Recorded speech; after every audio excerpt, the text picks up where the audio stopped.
कानून में उनको इजाजत है जेल मैनुअल के तहत, वो उनको अलाउ नहीं होता।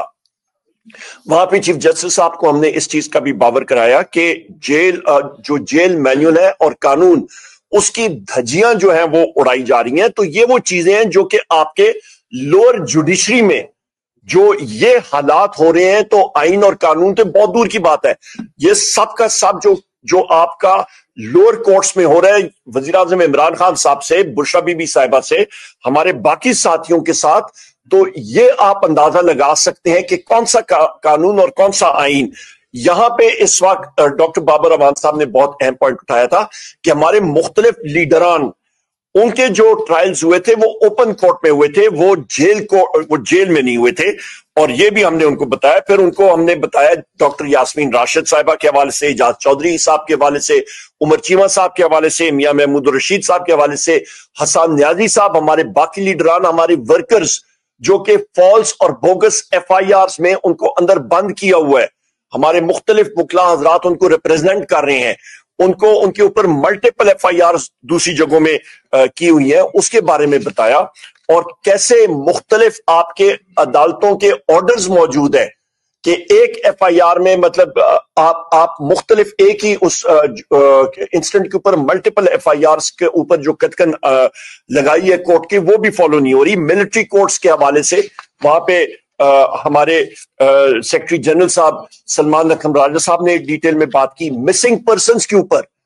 जो हमारे इन्फोर्स्ड डिसअपीयर्ड पर्संस हैं, उसके बारे में बहुत डिटेल में हमने बात की और इस चीज को प्रेस किया कि लोगों को पता भी नहीं होता। और इस वक्त बलूचिस्तान में, KP के बॉर्डर अजला में, बाकी जगहों में जो आपके मिसिंग पर्संस लोग पंजाब में, सिंध में उठाए जाते हैं, ना कोई आइन, ना कानून, ना उनका पता लगता है, महीनों तक वो गैब रहते हैं, ना उनकी कोई रसाई होती है, और अचानक एक दिन कहीं पे उनको नमूदार किया जाता है या कोर्ट में पेश किया जाता है और कहा जाता है कि जी हम लोग तो चिले के लिए चले गए थे। इसके ऊपर हमने बात की और हमने कहा जी आज खुदा ना खास्ता बलूचिस्तान में, मेरे मुंह में खाक, मैं फिर रिपीट कर रहा हूं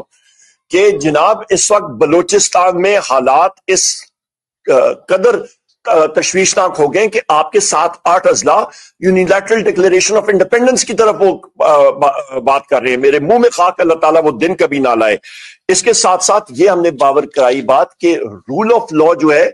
उसी की वजह से आपकी मईशत बढ़ती है। जिस मुल्क में आपकी रूल ऑफ लॉ, आइन और कानून की बालादस्ती नहीं होगी, वहां पे आपकी इकोनॉमिक ग्रोथ नहीं होगी, आपकी मईशत नहीं बढ़ेगी, मुलाजमतें नहीं होंगी, आपकी अफराद ज़र कंट्रोल नहीं होगा, आपके मुल्क में इन्वेस्टमेंट नहीं होगी और हुकूमत और मईशत नहीं चल सकेगी। यही वजह है कि आपकी जो लार्ज स्केल मैन्युफैक्चरिंग है, चीफ जस्टिस साहब को हमने बताया कि आज की फिगर्स देख लें कि आपकी लार्ज स्केल मैन्युफैक्चरिंग जो बड़ी इंडस्ट्री होती है, जो कि किसी भी मुल्क का इंजन होता है मईशत का, उसका बजाय वो बढ़ने के वो 2% से सुकड़ गया है। आपकी बेरोजगारी बढ़ रही है, अफराद ज़र बढ़ रही है, कुव्वत खरीद कम हो रही है। ये वो सारी चीजें हैं जिसको आपको एड्रेस करना पड़ेगा। 9 मई और 26 नवंबर के हवाले से जो वजीर आजम इमरान खान साहब ने चीफ जस्टिस साहब को खत लिखा था, वो उन्होंने कॉन्स्टिट्यूशनल बेंच को भेजा है और हमने ये कहा है कि हम लोग 26वीं आईनी तरमीम को तस्लीम नहीं करते। ये भी हमने पावर कराया उनको और हमने ये भी कहा कि इन खतूत के ऊपर और इसके ऊपर वो कमीशंस बैठने चाहिए। मैंने आपको PTI एक्टिविस्ट के बारे में बताया कि हमारे जो वर्कर्स हैं, हमारे साथी हैं, एक्टिविस्ट हैं, उनको मल्टीपल मुतअद्दिद आपके फेक केसेस में इन्वॉल्व किया जा रहा है।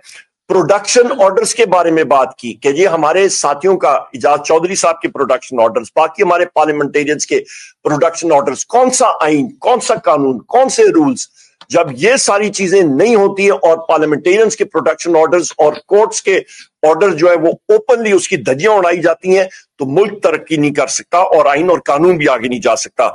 इसके साथ साथ हमने ये भी कहा कि हमारे जो वकला हजरात हैं, उनको डराने के लिए, उनको धमकाने के लिए, उनको दबाने के लिए, उन वकला हजरात को, जितने मेरे ये साथी यहाँ पे मौजूद हैं, सबके ऊपर अभी मानाज ये कानूनदान भी है, ये मतलब वकला भी है और पार्लियामेंटेरियंस भी है, पर इनके ऊपर मल्टीपल FIRs लगी हुई हैं, फेक FIRs लगी हुई हैं, हमारे दहशतगर्दी की FIRs लगी हैं, हमारे जितने वकला हजरात हैं ILF के और बाकी भी, उनके ऊपर भी। वजह کہ وہ اپنے موکل کے جا کے وہاں پہ ریپریزنٹیشن نہ کر سکیں، بات نہ کر سکیں. اس کو ہم نے بہت مطلب سختی سے اس چیز کو باور کرایا، اور پھر ہم نے بتایا کہ پولیس کا اور جو پولیس گردی اور جو اسٹیٹ ٹیررزم ہو رہا ہے پنجاب میں، اس کے بارے میں ان کو باور کرایا، اور انٹیلیجنس ایجنسیز کا جو منفی رول ہے، جو 6 آپ کے اسلام آباد ہائی کورٹ کے جج صاحبان نے خط لکھا تھا، اور اس میں انہوں نے لکھا تھا کہ انٹیلیجنس ایجنسیز کا کیا منفی رول ہے. اینٹی ٹیررسٹ کورٹ سرگودا کے جج صاحب نے جو خط لکھا تھا اس کے بارے میں ہم نے بات کی. ہم نے کہا جی یہ جوڈیشری کو پروٹیکٹ کرنا آپ کی ذمہ داری ہے، بحیثیت چیف جسٹس آپ کی ایک لیگیسی ہونی چاہیے کہ آپ نے آئین اور قانون کی بالادستی کے لیے اقدامات اٹھانے ہیں. تو یہ وہ ساری چیزیں ہیں کہ ہم نے سب کے ساتھ جو ہے وہ باور کرائیں، اور بڑی طویل میٹنگ تھی، اور میں اپنے جتنے ہمارے ساتھی یہاں پہ ہیں ہر ایک ساتھی نے اپنا ویو پوائنٹ وہاں پہ دیا. ڈوسیئر جو ہے وہ پورے کا پورا جو پہلے ان کو فراہم کیا گیا تھا وزیر اعظم عمران خان صاحب کے انسٹرکشنز کے مطابق، وہ ان کے پاس پہنچے ہوئے جس طرح میں نے ذکر کیا. اور مزید بھی جو آپ کے ڈسٹرکٹ لیول کورٹس ہیں اس پہ ریفارمز کا، آپ کے سپریم کورٹ میں، آپ کے ہائی کورٹ میں ریفارمز کے پروسیس کے حوالے سے وہ بھی دستاویزات اور ڈیٹیلز ہمارے جو ساتھی یہاں پہ ماناز یہاں پہ ہمارے لوئرز ہیں وہ انشاءاللہ تعالی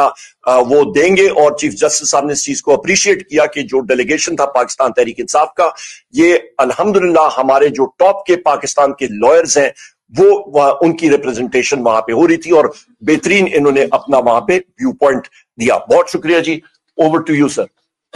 بسم اللہ الرحمن الرحیم. ساری بات